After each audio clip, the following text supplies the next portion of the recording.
Меѓутоа, сето тоа ќе ефектуира и врз растот на цените во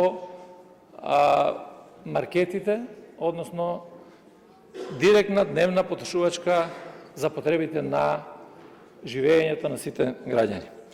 Еве, например, за една недела ќе прочитам неколку цени кои што биле променети и морам да кажам дека така тивко се менуваат. Прва, зејтинот 74 денари бил, сега од 93 до 118, кафето било 104 денари мината недела, сега е 120 до 140 денари, меленото месо било околу 638, сега е 730 до 849, пилешкото месо 376, сега е 401 до 493, млекото 56, сега е 67 до 78, јајцата 103, сега се од 129 до 148. Како министер ја мониторираме со одговорност ситуацијата поради Блискиот Исток.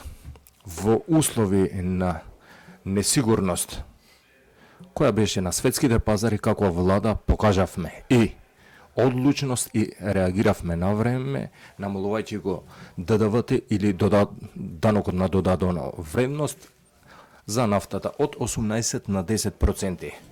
На овој начин демонстриравме јасно дека работиме и го штитиме интересот на граѓаните во ова време кога има криза во целиот свет. И за информација, нашата земја има најмали цени на нафтените деривати во регионот. Сме свесни дека како земја која сме зависни од увоз, имаме 70% увоз на производите